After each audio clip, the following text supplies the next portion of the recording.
Hello दोस्तों, स्वागत है आपका जीनियस एकेडमी कांगला में। मैं रोहित कुमार। आज जो है यूपी पुलिस का जो कोर्स है स्टार्ट आज से हमारा हो जाएगा। आज जो है यूपी पुलिस का जो कोर्स आपका हिंदी का वो स्टार्ट करने वाले हैं। आज की वीडियो में हम सामान्य हिंदी का अध्ययन करने वाले हैं। ठीक है, तो जितने भी कॉन्सेप्ट है, मतलब जितने भी टॉपिक जो है आपके हिंदी में आएंगे, उसकी मैंने एक वीडियो जो है यूट्यूब पर अपलोड कर दी थी। जिस बच्चे ने वो वीडियो नहीं देखी है, उस वीडियो का जो लिंक है मैं इस वीडियो के डिस्क्रिप्शन में दे दूंगा। तो आप बच्चे वहां से, जिसको कोर्स के बारे में, मतलब उसके सिलेबस के बारे में नहीं पता है, तो वो बच्चा क्या करेगा, उस वीडियो को देख लेगा। मैंने पूरा एक पॉइंट उसमें समझा दिया कि कौन कौन से टॉपिक आपके इंग्लिश में आने वाले हैं। ठीक है, तो आज जो है हम वर्णमाला को पढ़ने वाले हैं। सामान्य हिंदी में पहला टॉपिक हमारा वर्णमाला से ही आता है, और वर्णमाला जो है आपके लिए बहुत ही ज्यादा इंपॉर्टेंट होता है। ठीक है, क्या होता है, बहुत ही ज्यादा इंपॉर्टेंट टॉपिक है। उससे आपके 3 या 4 क्वेश्चन बनते हैं। ठीक है, तो आज जो है हम स्टार्ट करेंगे वर्णमाला को। वर्णमाला को स्टार्ट करने से पहले मैं आपको 2-3 पॉइंट बताने वाला हूं, जो उसकी डेफिनेशन से क्वेश्चंस आ जाते हैं, है ना। तो जो पहला पॉइंट आपको देखना है, जो हमारी हिंदी भाषा है ना, जो हमारी हिंदी भाषा है, हिंदी भाषा की लिपि क्या होती है।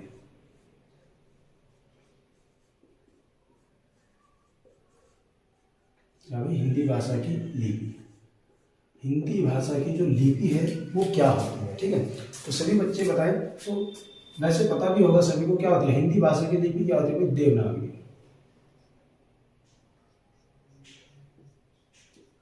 हिंदी भाषा की जो हमारी लिपि होती है वो देवनागरी होती है ना। हमारी संस्कृत भाषा की भी क्या होती है लिपि, वो भी देवनागरी होती है ना। ऐसा क्यों है, क्योंकि संस्कृत भाषा से ही हमारी हिंदी भाषा का जन्म हुआ है ना। तो जो आपकी संस्कृत भाषा की लिपि है देवनागरी, वही हमारी हिंदी भाषा की भी लिपि है देवनागरी। ठीक है, अब एक पॉइंट आता है यहाँ पे, जो लिपि है, ये लिपि होती क्या है ना। तो जैसे हमने कह दिया कि इसकी लिपि देवनागरी है, तो लिपि का मतलब है क्या, है ना, ध्यान दें। तो लिपि जो है ना, लिपि हम बोलते हैं शैली। किसको बोलते हैं, शैली। अब ये शैली क्या होती है, शैली होती है किसी भी वर्ण को, मतलब जैसे हमने कोई वर्ण बोला है ना, जो हमने ध्वनि निकाली, उस ध्वनि का जो लिखित रूप होता है, मतलब उसको लिखने का जो तरीका होता है ना, या बोल सकते हैं लिखने का ढंग, है ना। किसी भी वर्ण को लिखने का ढंग, है ना, क्या सकता है, लिखने का ढंग, है ना। ये क्या हो जाएगी आपकी लिपि, यानी कि शैली। शैली का मतलब होता है लिखने का ढंग, है ना, या तरीका बोल सकते हो आप, है ना। किसी वर्ण को लिखने का जो तरीका होता है वो क्या होता है आपका, उसे ही हम शैली बोलते हैं या लिपि बोलते हैं। जिसको हम बोलते हैं, जो हमारी भाषा है, जो हिंदी है, उसके लिखने का जो तरीका है, ठीक है, उसकी जो क्या है शैली है, वो क्या है, या उसकी लिपि क्या है, वो आपकी देवनागरी है ना। जैसे मैंने कोई शब्द बोला ए, क्या बोला भाई, मैंने एक शब्द बोल दिया ए, ये मैंने बोला और इसका ये लिखित रूप है ना। मैंने ए बोला और उसे लिखने का जो ये तरीका है, जो ये रूप दिया है मैंने लिखित में, यही आपकी लिपि है, यही आपकी शैली है। ठीक है, मतलब उसको किसी भी शब्द को बोला मैंने और उसे लिखने का जो तरीका है ना, जो उसके लिखने का जो ढंग है, वो आपका क्या है, ए। बताइए, यहाँ तक का कोई दिक्कत है। यहाँ से क्वेश्चन बनता है, मैंने आपको बताया था कि डायरेक्ट पूछ लेता है एग्जाम में कि हिंदी भाषा की लिपि क्या है। ठीक है, तो क्या होती है, देवनागरी। ठीक है, तो देवनागरी होते हैं। तो बात करते हैं लिपि। जो हमारी लिपि है, वो लिपि जो हमारी है वो कितने तरीके की होती है ना, हमने कितने हिस्सों में इसको बांट रखा है, कैसे कैसे हम लिपि को पढ़ते हैं ना। जो लिपि है हमारी हिंदी भाषा में, उसको हमने 2 हिस्सों में तोड़ रखा है ना। एक तो होती है हमारे पास वर्णात्मक शैली, एक होती है अक्षरात्मक शैली। क्या होती है, एक तो हमारे पास वर्णात्मक होती है, क्या होती है भाई, वर्णात्मक, वर्णात्मक, और एक होती है अक्षरात्मक। एक होगी वर्णात्मक और एक होगी हमारी अक्षरात्मक।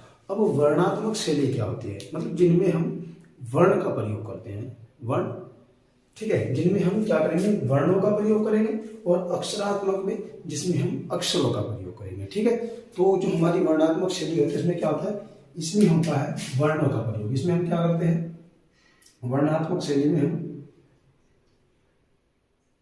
क्या करते हैं,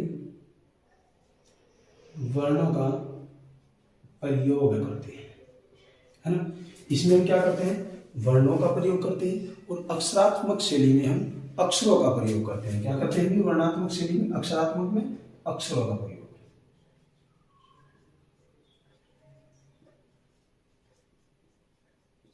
है ना। वर्णात्मक शैली में वर्णों का प्रयोग होगा, अक्षरात्मक शैली में अक्षरों का प्रयोग होगा। ठीक है, तो वर्णात्मक शैली में वर्णों का प्रयोग कैसे होगा? जैसे लिखेंगे, जैसे करके कि वे क्या हो सकते हैं हमारे पास। देखो, जैसे मैंने लिखा कै, है ना।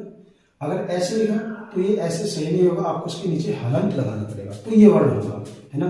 क्या हो सकता है? कै हो सकता है, ठीक है, आपका गै हो सकता है। ऐसे आपके जितने भी वर्ण होते हैं वे सब हो सकते हैं इसके अंदर। ठीक है, ऐसे ही आपके कै, कै, गै, घै जितने भी आपके वर्ण होते हैं हिंदी में, ठीक है, ये सारे वर्ण इस प्रकार से लिखे जाते हैं। ठीक है, तो सबके नीचे हलंत आएगा। हलंत का मतलब अब इनमें स्वर नहीं है। जो बगैर स्वर के लिखे जाते हैं उनको हम क्या बोलते हैं? वर्ण बोलते हैं। ठीक है, कोई दिक्कत है? तो मतलब जो वर्ण होते हैं हम वर्णों का ही प्रयोग करते हैं वर्णात्मक शैली में। अक्षरात्मक शैली में हम कैसे प्रयोग करते हैं, ध्यान देंगे। अक्षरात्मक शैली में क्या होगा, इसके लिए उदाहरण लिख लेते हैं। तो अक्षरात्मक शैली में मैंने लिखा कै, ठीक है, मैंने लिख दिया खे, मैंने लिखा है गै, है ना। ऐसे ही आपके क्या हो जाएंगे? बहुत सारे वर्ण आ सकते हैं। अब मैं बोल रहा हूं कि ये अक्षर है, अब आप कहोगे कि ये भी कै, खे, गै लिखा हुआ है आपने, और ये भी कै, खे, गै लिखा हुआ है। बच्चों ध्यान दो, इसमें हलंत लगा हुआ है। ठीक है, हलंत का मतलब होता है इसमें आपका स्वर नहीं है। ठीक है, क्या नहीं है? स्वर नहीं है, इसीलिए ये वर्ण है ना। और यहाँ आगे बात करोगे तो इनमें स्वर विलीन है, मतलब मिला हुआ है ना। इनमें आपका स्वर मिला हुआ है, मतलब जो स्वर की सहायता से ही बोले जाएंगे, है ना, वे होते हैं हमारे अक्षर, है ना। तो मतलब जो हमारे अक्षरात्मक शैली में जो अक्षर बनते हैं उसमें होता क्या है, मतलब इसमें स्वर और प्लस व्यंजन, है ना, दोनों एक साथ दिखाई देते हैं। क्या दिखाई देते हैं? स्वर और व्यंजन अक्षर में एक साथ दिखाई देंगे। वर्ण में आपके स्वर नहीं दिखाई देता। अगर कोई हम व्यंजन लिख रहे हैं तो उसके नीचे हमें हलंत लगाना पड़ेगा, हलंत लगा के अलग से दिखाना पड़ेगा। बताइए, यहाँ तक का कोई दिक्कत है? एक एक पॉइंट बहुत आराम से समझाया जा रहा है, आपको बहुत आराम से पढ़ना है, कोई जल्दबाजी नहीं करनी है। अभी बहुत टाइम है ना, अभी तक तो नोटिफिकेशन भी नहीं आया है, लेकिन जल्दी आ जाएगा। तो आप पहले ही तैयारी में लगोगे तो आप सक्सेस हो पाओगे। आपको पता है कुछ बच्चे तो कई मतलब 1.5-2 साल से यूपी की इंतजार है और उसकी तैयारी में लगे हैं। तो अगर आपको सिलेक्शन लेना है, यानी कि नोटिफिकेशन आएगा, फॉर्म भरे जाएंगे, आप जब तैयारी करोगे, ठीक है, जब तक आप उस टाइम पे उसका इंतजार करोगे तो जो पीछे और बच्चे हैं जो पढ़ रहे हैं रेगुलर, वो आपको पीछे पहले छोड़ चुके हैं, है ना, आपको और पीछे छोड़ देंगे। फिर सिलेक्शन तो लेना तो बहुत दूर की बात है, आप मेरिट से बाहर चले जाओगे, है ना। तो आपको मन लगा के क्या करना है, पढ़ाई करनी है। दिक्कत किसी भी बात की मत मानना, जब तक मैं हूं एक एक पॉइंट को बिल्कुल डीपली आपको पढ़ाया जाएगा, ठीक है। आप बस क्लास लगातार लेते रहे, ठीक है, कोई भी क्लास मिस ना करें, ठीक है। तो चलिए अब देखते हैं नेक्स्ट पॉइंट। ये बात तो आपकी समझ में आ गई होगी कि वर्णात्मक शैली और अक्षरात्मक शैली होती क्या है। इसके बाद बात करते हैं वर्णमाला की। क्या करते हैं? वर्णमाला।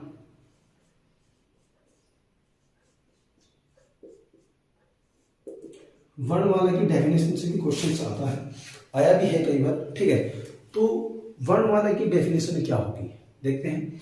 वर्णमाला की डेफिनेशन जो है इसको आपको ध्यान रखना है, इसकी डेफिनेशन से कई बार क्वेश्चन आया हुआ है, ठीक है। तो ध्यान देंगे क्या होती है। वर्णों के, ठीक है, वर्णों के लिपि या चिन्ह, है ना, वर्णों के क्रम बने हुए क्रमबद्ध, इस प्रकार से, है ना, क्रमबद्ध। मैंने आपको पहले वर्तनी में बताया था, जो नीचे होता है वो कौन होता है, जिसके नीचे होता है वो आधा होता है। तो क्रमबद्ध व्यवस्थित समूह को किसको भाई? क्रमबद्ध व्यवस्थित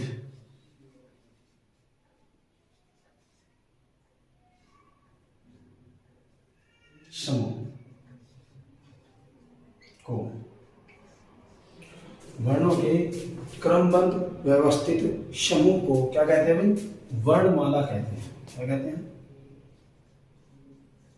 वर्णमाला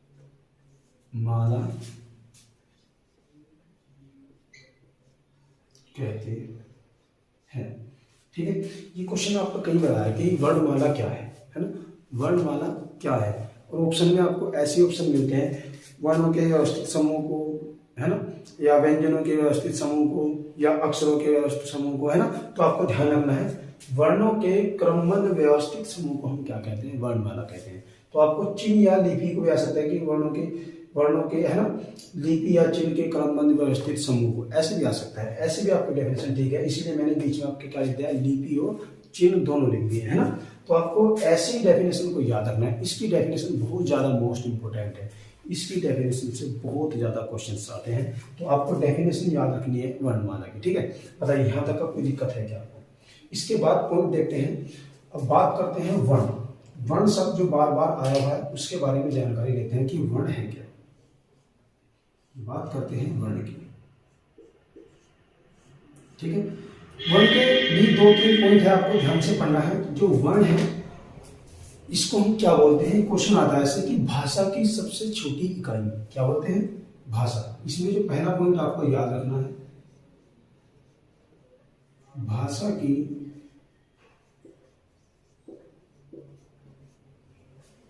सबसे छोटी इकाई, है ना। भाषा की सबसे छोटी इकाई किसे कहा जाता है, वर्ण को कहा जाता है।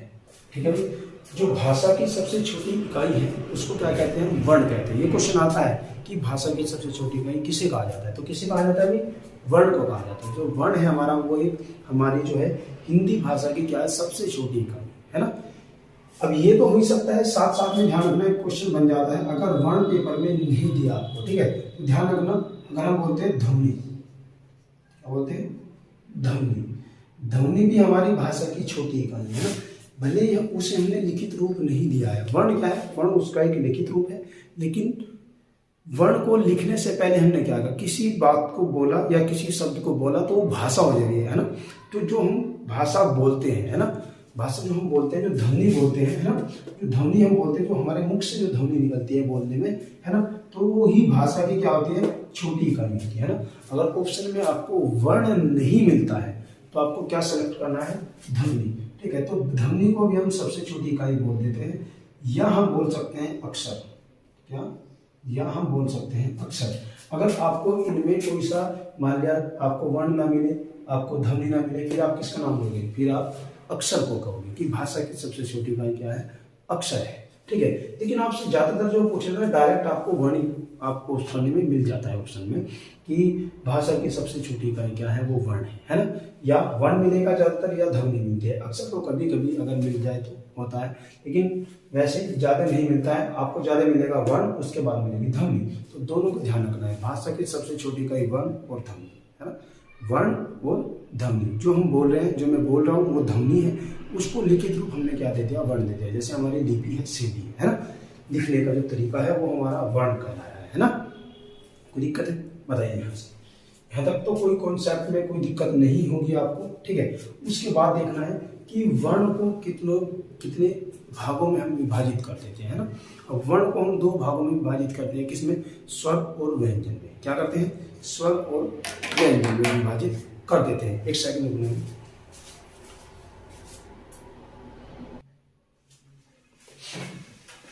चलिए, ध्यान में क्या है, वर्ण। वर्ण की डेफिनेशन आपकी समझ में आएगी। वर्ण क्या है, भाषा की सबसे छोटी इकाई, हम किसको कहते हैं, वर्ण को कहते हैं।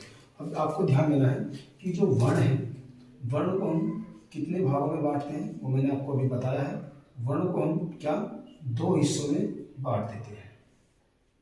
ठीक है, वर्ण को भी हम 2 हिस्सों में देखते हैं। ठीक है, कोई हिस्से कौन कौन से, पहला आपका पॉइंट रहेगा इसमें स्वर। ठीक है, एक पॉइंट होगा आपका व्यंजन, क्या जाएगा, स्वर और व्यंजन। वर्ण को हम 2 हिस्सों में बांटते हैं, स्वर और व्यंजन। अब स्वर क्या होते हैं, स्वर कहते हैं मतलब जो स्वतंत्र रूप से जिनका हम उच्चारण कर सकते हैं, क्या, स्वतंत्र, है ना। क्या करते हैं? स्वतंत्र, स्वतंत्र रूप से, है ना, जिनका उच्चारण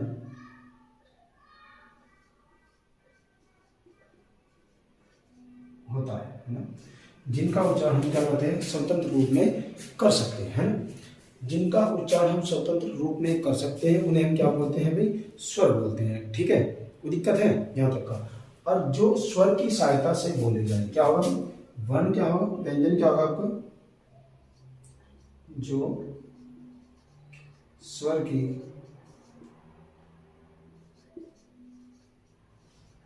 सहायता से बोले जाते हैं, है ना। व्यंजन क्या होता है? जो स्वर की सहायता से बोले जाते हैं वे व्यंजन होते हैं। मतलब व्यंजन को आप कभी भी बगैर स्वर के बोल ही नहीं सकते, उनका उच्चारण हो ही नहीं सकता बगैर किसके? स्वर के। जब तक उनमें स्वर नहीं मिलेगा तब तक आप व्यंजन का उच्चारण नहीं कर सकते हो, ठीक है। तो क्या होगा? अब जो स्वर है वो क्या होते हैं? उनका उच्चारण स्वतंत्र रूप से करते हैं, उनको किसी की आवश्यकता नहीं होती है ना, उनका उच्चारण हम आसानी से कर सकते हैं, ठीक है। और ये जो हमारे पास है व्यंजन, इनमें व्यंजन में हमेशा स्वर लगा होता है, बगैर स्वर के हम व्यंजन का उच्चारण कर ही नहीं सकते, ठीक है। तो हमेशा जो व्यंजन का उच्चारण होगा या उनको बोला जाएगा तो स्वर की सहायता से बोला जाता है, ठीक है। जिस बच्चे को नोट्स सुनाने हैं वो स्क्रीनशॉट ले लीजिए, क्योंकि मैं इसको साफ करने वाला हूँ। अब स्वर और व्यंजन को एक एक करके हमें पढ़ना है, ठीक है। स्वर क्या होते हैं, व्यंजन क्या होते हैं, ये कितने होते हैं, इनकी संख्या क्या होती है, वो हम एक एक करके डिस्कस करेंगे, ठीक है। तो मैं इससे ऊपर वाले सारे पोर्शन को मिटो रहा हूँ, मतलब साफ करने वाला हूँ। तो आपको क्या करना है? इसका स्क्रीनशॉट ले लेना है, जिसे नोट्स बनाने हैं ले लीजिए जल्दी से। ले लिया होगा भी स्क्रीनशॉट आपने? चलिए देखते हैं, ठीक है। तो हमने वर्ण को देखा था कि वर्ण हम कितने प्रकार से देख रहे थे। जो हमारा वर्ण था, क्या था भाई? हमारा वर्ण, है ना। वर्ण को हमने कितने हिस्सों में बांटा था? 2 हिस्सों में। तो वर्ण चल रहा था हमारा, ठीक है। तो वर्ण को हमने पहला हिस्सा क्या लिखा था भाई? स्वर। स्वर की हमारी बात चल रही थी, है ना, कि स्वर क्या होते हैं। ध्यान देंगे, मैंने अभी बताया था आपको क्या, कि जो स्वतंत्र रूप से, है ना, स्वतंत्र रूप से जिनका उच्चारण हम करते हैं, है ना। क्या लिखवाया था हमने भाई? जो स्वतंत्र रूप से जिनका हम उच्चारण करते हैं वही हमारे क्या होते हैं? स्वर कहलाते हैं, ठीक है। तो लिखते हैं इसको,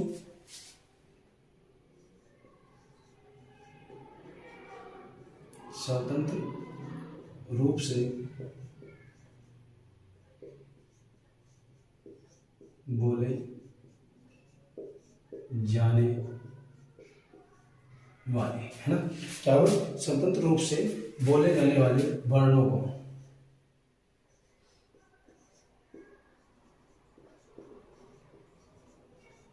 स्वर कहते हैं, है ना। मतलब जिन वर्णों का हम उच्चारण स्वतंत्र रूप से कर सकते हैं, है ना।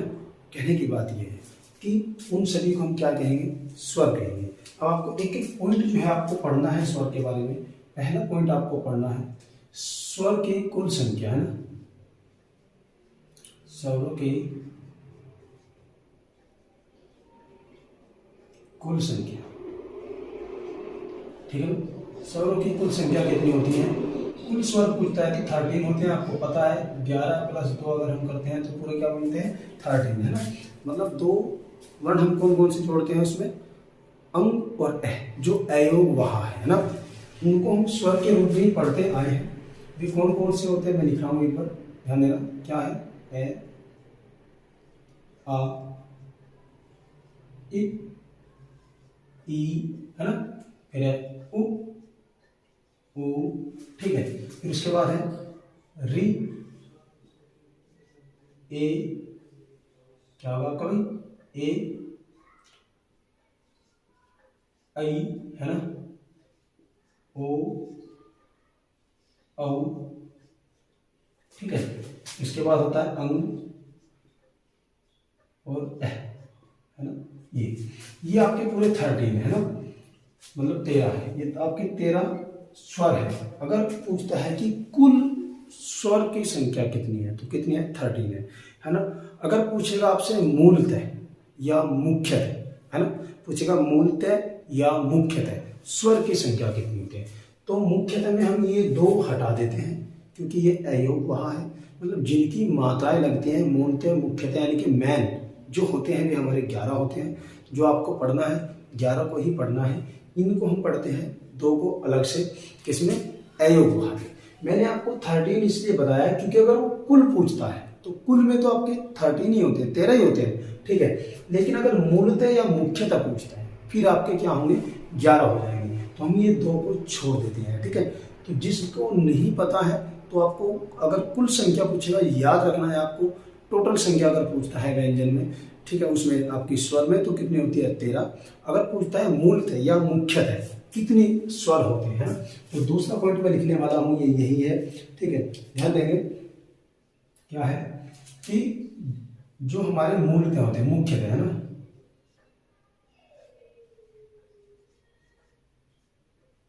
मुख्यतः, है ना, मुख्यतः स्वरों की संख्या, मुख्यतः स्वरों की संख्या होती है 11, जिसमें से हमारे 2 हट जाते हैं, है ना। बस मुख्यतः क्या रहेंगे, 11 रहेंगे, 2 आपके हट जाएंगे अंग और डह, क्योंकि उनकी मात्रा नहीं लगती है ना, उनकी मात्रा नहीं लगती है, ठीक है। तो जो हमारे मूल है, मुख्य है, मैन है, उनको हम 11 ही पढ़ते हैं, है ना। तो हमारे पास जो मैन स्वर होते हैं, जो मुख्य स्वर होते हैं, वे कितने होते हैं, 11 होते हैं। अयोग को हम छोड़ देते हैं। तो कहाँ से कहाँ तक, ऐ से लेके औ की और तक हम इनको काउंट करते हैं। तो स्वर की संख्या अगर पूछता है तो कितनी है, 11 है।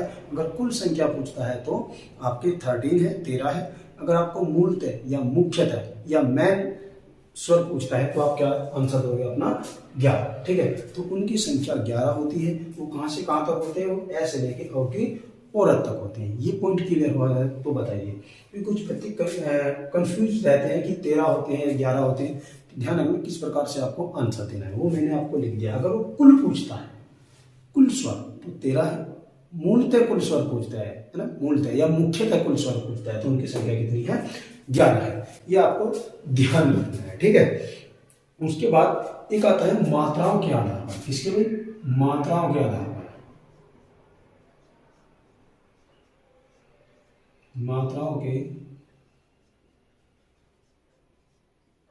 आधार पर, है ना, स्वर की संख्या,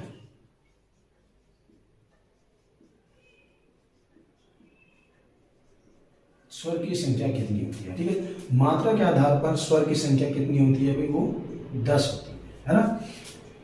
अब कहोगे पहले 13 बताए, फिर 11 बताए, अब 10 बता रहे हो, है ना। तो ध्यान रखना हर क्वेश्चन को पूछने का तरीका उसका अलग होगा, तो हमारा आंसर भी अलग होगा, है ना। कि उसने पूछेगा तो कि हिंदी वर्णमाला में कुल स्वर की संख्या तो कितनी, 13, ठीक है।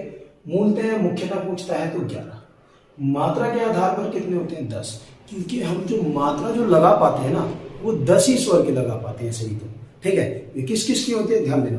अगर मैं इन 11 को ही देखूं, देखो मैं एक बार 11 को लिखा हूं दोबारा से, एक बार आपका क्या हो जाएगा, मैं दोबारा से लिख रहा हूं, ध्यान देंगे, ए आ ई उ है ना, क्या रहेगा, री, है ना, ए आई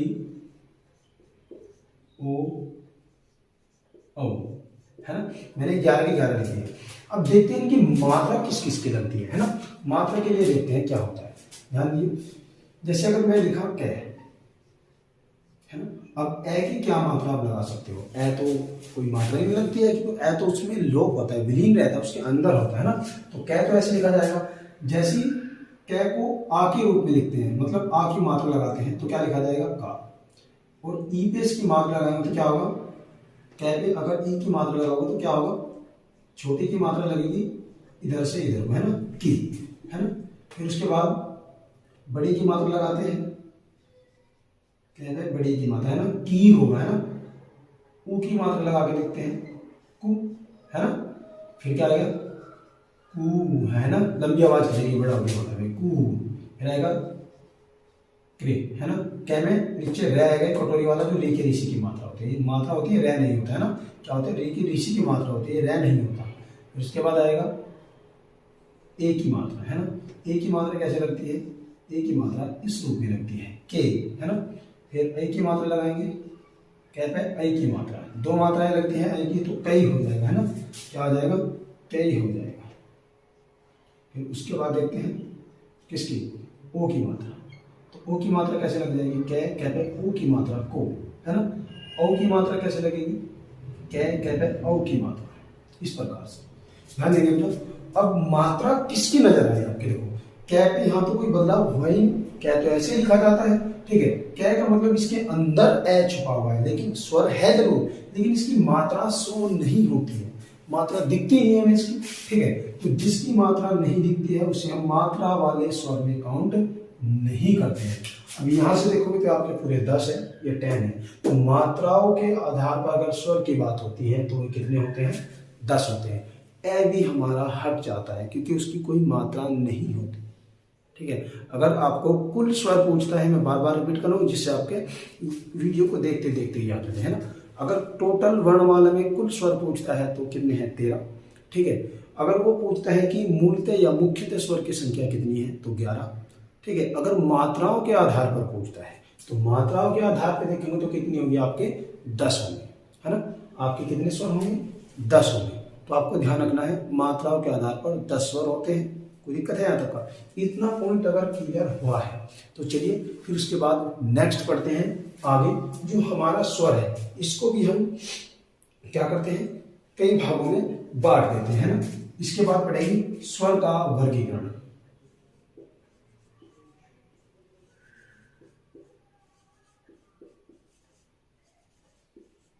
है ना। क्या पढ़ेंगे, स्वर का वर्गीकरण, मतलब स्वर का जो वर्गीकरण है हम किस प्रकार से करते हैं, इसको हम कितने हिस्सों में बांट देते हैं, है ना। आपको यही पढ़ना है स्वर के वर्गीकरण। तो स्वर का जो वर्गीकरण होता है वो हम क्या करते हैं भाई, 4 आधार पर करते हैं, ठीक है। स्वर का जो वर्गीकरण करते हैं हम वो कितने प्रकार से करते हैं भी, 4 प्रकार से करते हैं, ठीक है। 4 प्रकार से मेन जो होते हैं ये 4 ही होते हैं, ठीक है। तो आप लिख सकते हो स्वर का वर्गीकरण निम्न प्रकार से किया जाता है, क्या लिख दोगे, स्वर का वर्गीकरण है निम्न प्रकार से किया जाता है ना। स्वर का जो वर्गीकरण है वो निम्न प्रकार से क्या होता है, किया जाता है। तो आपको ध्यान रखना है स्वर का जो वर्गीकरण होता है वो निम्न प्रकार से किया जाता है, ठीक है। वो किस प्रकार से किया जाता है उसमें लिख रहे हैं नंबर 1, आपको देखना है नंबर 1 होता है आपका उच्चारण के आधार पर। क्या होता है, उच्चारण के या उत्पत्ति के आधार पर, उत्पत्ति पहले उत्पत्ति के आधार पर, ठीक है। क्या हो जाएगा आपका पहला भी, एक तो हो जाएगा आपका उत्पत्ति के आधार पर, उसके बाद दूसरा पॉइंट हो जाएगा आपका उच्चारण के आधार पर। किसके, उच्चारण के, उच्चारण के आधार पर, है ना। क्या हो जाएगा भाई, उच्चारण के आधार पर। उसके बाद जो तीसरा पॉइंट होगा हमारा वो क्या हो जाएगा, क्या हो जाएगा, एक हो जाएगा आपका होठ के आधार पर, ठीक है, होठ की बनावट के आधार पर हो जाएगा। एक आपका हो जाएगा जीभ के प्रयोग के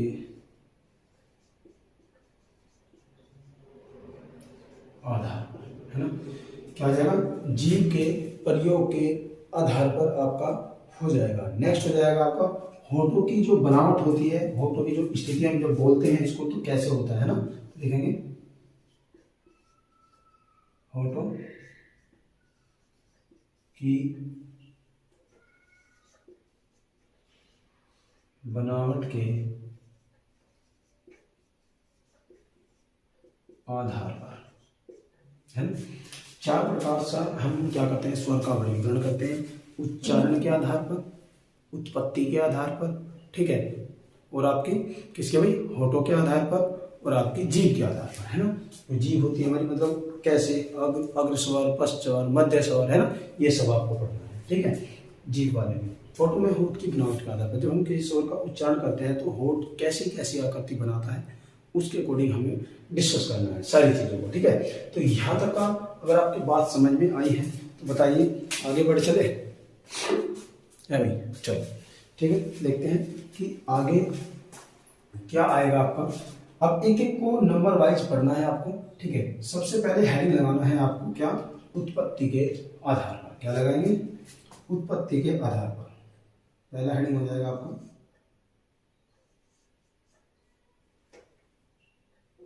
क्या आ जाएगा भाई, उत्पत्ति।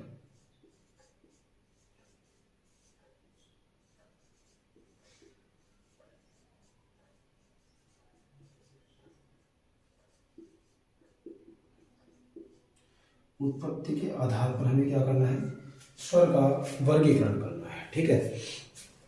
क्या करना है भाई, स्वर का वर्गीकरण करना है। तो स्वर जो है उत्पत्ति के आधार पर हम स्वर को क्या करते हैं, 2 भागों में बांटते हैं। क्या करते हैं, 2 भागों में। उत्पत्ति के आधार पर हम क्या करेंगे भाई, स्वर को 2 भागों में बांट देंगे। एक तो आपका हो जाएगा मूल स्वर, एक हो जाएगा आपका दीर्घ स्वर, ठीक है। देखते हैं, जो उत्पत्ति के आधार पर देखते हैं, यानी उत्पत्ति के आधार पर।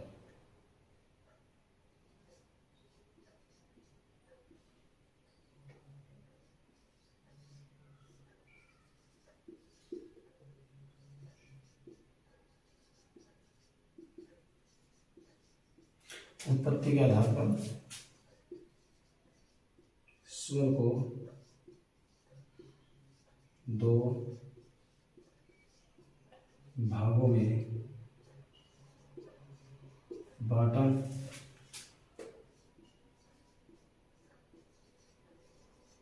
गया है ना। उत्पत्ति के आधार पर स्वर को 2 भागों में क्या करा है, बांटा गया है ना।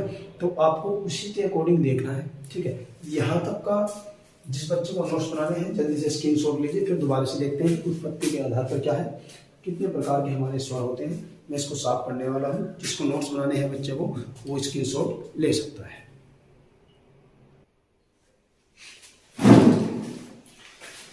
स्टार्ट करते हैं, क्या बोल रहे थे, मूल स्वर, है ना। उत्पत्ति के आधार पर, है ना, उत्पत्ति के आधार पर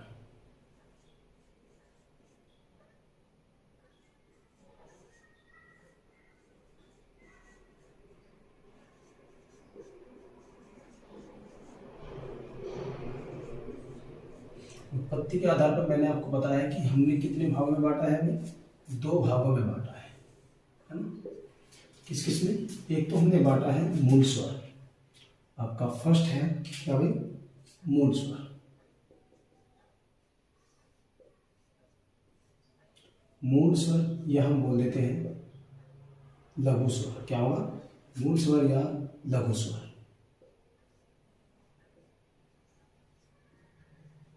लघु, है ना, स्वर, मूल स्वर या लघु स्वर, है। उसके बाद जो हमने दूसरा पार्ट इसका लिया है वो क्या है, वो है हमारा दीर्घ स्वर। क्या है, दीर्घ स्वर या हम बोल सकते हैं संधि स्वर, या तो हम बोल सकते हैं संधि स्वर, या क्या हो सकता है भाई, दीर्घ स्वर। 2 हिस्सों में बांटा है, या तो संधि स्वर, ठीक है, मतलब संधि स्वर या दीर्घ स्वर या आपका मूल स्वर। तो जो इसका पहला शब्द है आपका मूल स्वर, मूल स्वर में स्वर की संख्या कितनी होती है, ठीक है। इसमें पहला पॉइंट ये बनता है, मूल स्वर की संख्या कितनी होती है। क्या होती है, मूल यानी कि लघु स्वर की संख्या, ठीक है। मूल स्वर की संख्या होती है 4, ठीक है। ये कौन कौन से होते हैं, ठीक है, कौन कौन से होते हैं हमें देखना है भाई, कौन कौन से होते हैं हमारे पास। एक तो मूल स्वर ए होता है, एक ई होता है, एक उ होता है ना, एक आपका री। ये 4 हमारे पास क्या है, मूल स्वर है, यानी कि लघु स्वर है। ये 4 ही हमारे पास क्या है, लघु स्वर है, या आप बोल सकते हैं मूल स्वर है। तो आपको बिल्कुल एक एक पॉइंट में बता रहा हूँ आपको, स्वर के जितने भी टॉपिक हैं आपको क्लियर करने हैं, ठीक है। तो आपका क्या रहेगा, जो मूल स्वर है वे आपके क्या है, 4 होते हैं उनकी संख्या, और कौन कौन से, ए, ई, उ और ऋ, ये 4 होते हैं आपके मूल स्वर, है ना। बात करते हैं दीर्घ स्वर की, दीर्घ स्वर संधि, है ना, मतलब दीर्घ स्वर और आपके या संधि स्वर हम जिनको बोलते हैं, ठीक है। मैं दीर्घ स्वर संधि बोल रहा हूँ, है ना, क्या है, संधि स्वर और आपका दीर्घ स्वर, इनकी संख्या कितनी होती है वो देखना है ना। मतलब जो स्वर मूल स्वर से, है ना, जो स्वर हमारे मूल स्वर के आपस में जुड़ने से बनते हैं, है ना, जो स्वर मूल स्वर के आपस में जुड़ने से बनते हैं, है ना। इसकी डेफिनेशन भी मान सकते हो आप कि जो स्वर मूल स्वर के जुड़ने से बनते हैं वही हमारे क्या कहलाते हैं, दीर्घ स्वर कहलाते हैं, है ना। अब दीर्घ स्वर की संख्या कितनी होती है, पॉइंट ये है, पॉइंट क्या है कि दीर्घ स्वर की संख्या कितनी होती है। दीर्घ यानी कि आपका संधि भी बोल सकते हैं आप, संधि स्वर, है ना, की संख्या कितनी होती है। अब आपने मूल यानी कि मुख्य स्वर पढ़े हैं, कितने हैं, 11 होते हैं, उनमें से 4 तो आपके क्या हो गए, लघु हो गए, है ना, लघु हो गए ना। तो जो 4 लघु हो गए तो बचे कितने, 7, तो इनकी संख्या कितनी हो जाएगी, इनकी संख्या 7 होती है। वे बच कौन कौन से गए हैं उन्हें भी लिख लेते हैं एक बार। एक तो हमारे पास आ बचा है ना, एक ई बचा है, एक बड़ा ऊ बचा है ना, एक आपका ए बचा है, आई बचा है, ओ बचा है ना, और आपका औ। ये आपके कितने हो गए, 7 हो गए, 3 और 4 7, है ना। इनकी संख्या कितनी होती है, 7 होती है, दीर्घ स्वर की या दीर्घ या संधि स्वर की, है ना। इनकी संख्या कितनी होती है, 7 होती है, और इनकी संख्या कितनी होती है, 4 होती है। ये भी आपको पता चल गया, लघु स्वर जो छोटे होते हैं, दीर्घ स्वर जो बड़े होते हैं, मतलब जिनको बोलने में ज़्यादा समय लगता है, वही बात है इसमें, ठीक है। अब जो हमारा दीर्घ स्वर है ना, जो हमारा दीर्घ स्वर है, हमने इसको भी 2 हिस्सों में बांट रखा है ना। आपको दीर्घ स्वर को भी हमने क्या कर रखा है, 2 हिस्सों में बांट रखा है। एक तो आपको आ जाएगा इनमें मूल स्वर, मतलब मूल दीर्घ स्वर, क्या हो जाएगा, एक हो जाएगा मूल दीर्घ स्वर और एक हो जाएगा आपका संयुक्त स्वर, क्या हो जाएगा, मूल दीर्घ और संयुक्त स्वर। तो इनको भी हमने क्या कर रखा है, 2 हिस्सों में बांट रखा है इस प्रकार से। क्या क्या बांट रखा है हमने, एक तो हमने कर रखा है मूल दीर्घ, क्या कर रखा है, मूल,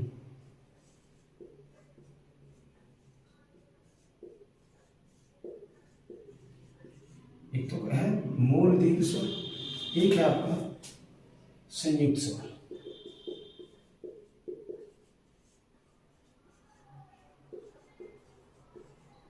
संयुक्त स्वर, है ना।